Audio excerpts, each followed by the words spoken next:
But if I ask you now if any of the audience thinks that the term entrepreneur fits him, please raise your hand. Raise your hand. Oh, I see lots of hands. So we have lots of entrepreneurs in the room. It seems like entrepreneurship is a special message from all of us to our communities. Pretty simple that entrepreneurship is our impact and the change that we all hope to happen in our societies as well. Ladies and gentlemen, our story goes back to 1986. My father came back after a wedding in Damascus, Syria. Unfortunately, it seems like there are so many terrible news coming out from Syria today, so there are so many of you that they have this picture of my homeland as the country of war.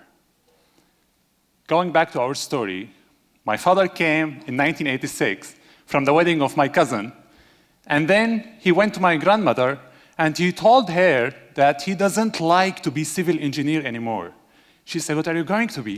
He said, "I'm going to make chocolate." And she said, "Why?" He said, "Because I want to have impact in the community that I live in, and civil engineer is not my passion anymore." The story grew up since then, and my father changed the future of the whole family after that. I was born, my siblings were born.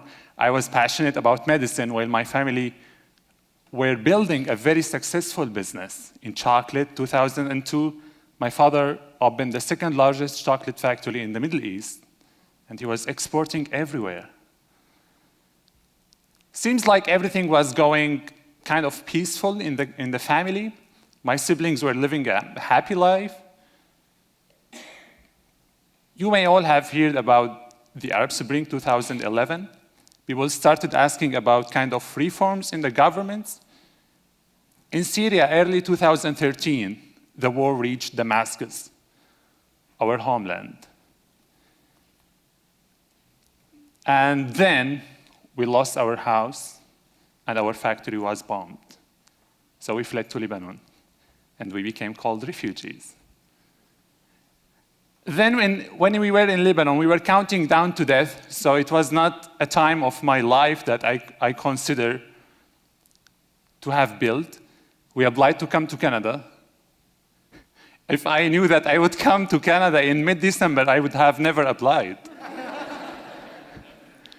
We applied in early 2015. Our application got approved, and we landed in Toronto, me and my friend first, before my family. And my friend had that anxiety. He was saying, "I'm going to speak to English speakers. I have no words of English." Even though myself, I went to him, "Go on YouTube, and you can learn some English on the airplane." And he went on YouTube, and he picked the wrong videos. I mean by the wrong videos, like he was learning English from a European person. He was describing to him, if you want to start an English conversation with anyone, you can talk about the weather. And the only sentence he saved from him, you can start the conversation by saying, "It's a beautiful weather out there." And he was repeating that in the airplane, "It's a beautiful weather out there, it's a beautiful weather out there." So we landed in Toronto, December 18th, in the night of the coldest of December, minus 20 was out there. We went to the officer. I was telling him, "It's beautiful weather out there." And the officer said to him, "Are you serious?" Well, actually, my whole journey in the first 2 weeks in Canada was about the weather. You can see that when I started, I embraced the weather very fast, and I went out first before I wore that coat, or went out first with a t-shirt and a short in that weather. And I came back as a frozen chicken to the house, and I never did it again. My family landed in the town of Antigonish after me by 2 weeks. Antigonish is a beautiful community in Nova Scotia where a group, they came all together to help sponsor a Syrian family, unknown family, without knowing anything about them. Which was very exciting. Like, who does that? Who spent 3 months or 4 months of his life sponsoring and donating and fundraising to bring somebody he doesn't know? It happened. People from the town, they did a great job by applying to the government and bringing my family to the town. Well, things were going pretty well in the first week because, even though my mother was shocked because I sent her pictures of Antigonish in the summer, and she arrived in January. So it was pretty hard situation for her.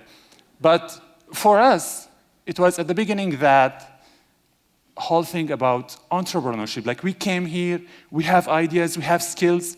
So what we should do? Should I go back to medicine? But the country, unfortunately, made it very hard for me to go back to medicine. And I heard from my friend in Toronto. He said, do you know if you have a heart attack in a taxi in Toronto, it's safer for you than being in an emergency room with a waiting list? I said, why? He said, because 70% of the cab drivers in Toronto are immigrant physicians.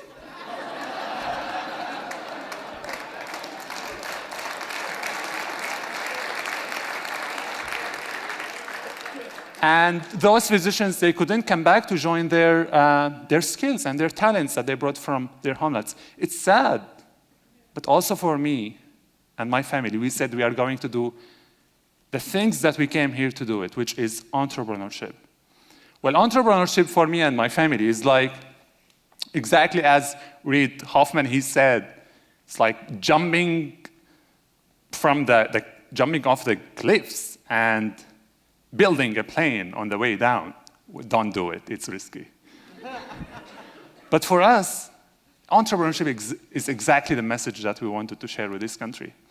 And furthermore, on entrepreneurship, for me, entrepreneurship, which I was aspired to do, if I wouldn't have to become physician in Syria, I would definitely become entrepreneur like my father.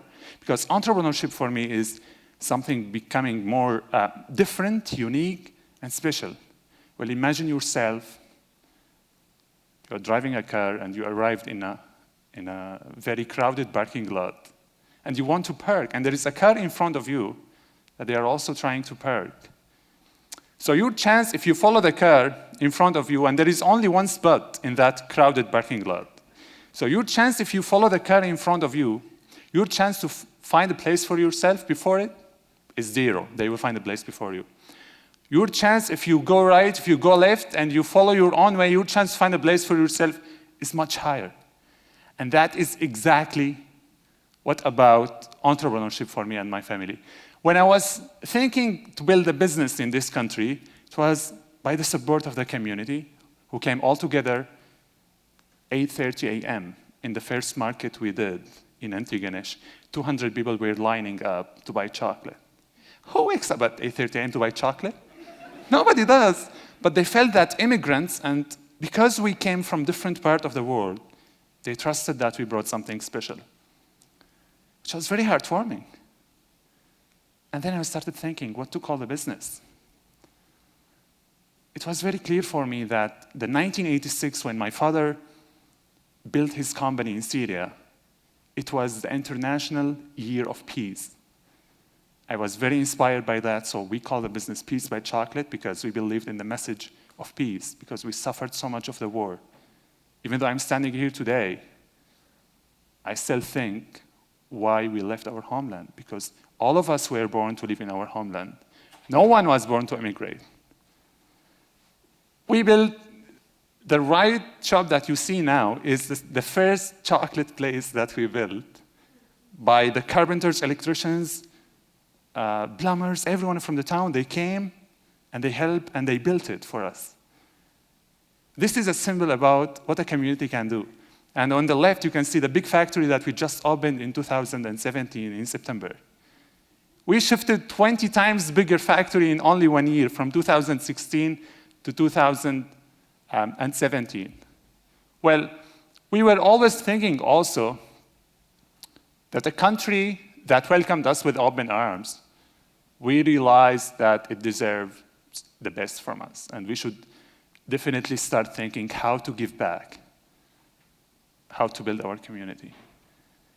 In my 2 years in Canada, I have traveled from the far east to the far west, from the coast to coast. I met community leaders, entrepreneurs from all over, member of parliaments, federal ministers, provincial ministers, the prime minister, former prime ministers. I met all of them. And in 2017, in April, I received a call from the Minister of Business in Nova Scotia, and he said to me, you were appointed to join Invest Nova Scotia, which is an economic board to invest in other businesses in Nova Scotia. They trusted me. I am the man who came only a year ago. They trusted me and they appointed me to a board of directors for the economic growth. And that doesn't happen anywhere else. This is a great asset about this country. Even though that there are some challenges that we face in this country, let's say now about Alexander Bell, for example. He would have never invented the telephone if there is someone came to him and said to him, here is some money, go and invent something that people can talk with. He would have never invented anything if the way worked out this way. It was his passion to create something to let the deaf people hear. That's exactly about it. It's about passion. So throughout the whole journey, I learned that everyone is passionate about making a difference and supporting entrepreneurs. What we lack was the demographic. When I did my research with Stat Canada, it showed up that the Atlantic Canada takes only, or populated with 7% of the whole country, which is oddly weird. The 4 provinces of Nova Scotia, New Brunswick, Prince Edward Island, and Newfoundland and Labrador, they have 7% of the whole population. So the question that we started asking to everyone, what we should do about that. And we realized even the population in the town we live in is even dropping. So should we advise to the government to bring more people in to spur the economic growth? Or should we create the growth and bring people to our provinces? What comes first? It's like the chicken or the egg. What comes first? Or which came first? It's very simple for all of us that it's not only either we bring people in or we create economic growth. It's both of them. They are not conditionally related. We can bring people in. At the same time, we will be creating economic growth. It's a huge mistake that we will be correlating both of the things. Well, there are so many big mistakes that we usually do in our life. For example, like Brexit. Brexit is a terrible big mistake that the human beings have done. It's fixable, but you know, human beings do something weird sometimes. Well, mistakes can be large as Brexit or can be like lighter as my father's advice. My father's advice told me, don't use your turn signal. It's no one's business. It's no one else's business where you are going. And, you know, this is like a light mistake that no one should follow. But, you know, things happen. Well, growing up in this country, there had been so many things that we were challenging. You know, the first time I landed in Toronto, I went out that night, and the woman, that was my first night in Toronto. A woman on the street, she heard my phone ringing in an Arabic song, but she didn't know that it's Arabic. She thought it's Turkish. She came to me and she said, go back to Turkey, where you came from. I said to her, I've never been to Turkey. I'm from Syria. So, you know, discrimination sometimes hurts, or even always hurts. It's very hard really to discriminate on color or religion or caste or creed. When you see the others as a book, see the others as a beard, and it hurts. But what we found in this country, that our Atlantic provinces has very special thing, the intention to support newcomers. Where everybody is kind, all people are treated equally. We were thinking when we started our business how to benefit our new country. and the triple bottom line that tells us to treat environment well or our brand will be hurt, to care about our society or we will be shackled. And the third thing is to make good products or the customer will not come back. So we were connecting all of these stuff together when we built our new company in Canada. So we were caring about bringing people back to our community because we knew that people are traveling and leaving the Atlantic Canada to the west in Alberta or Ontario. You saw in the charts that the growth in our Atlantic provinces is almost zero in the last 12 years. Zero.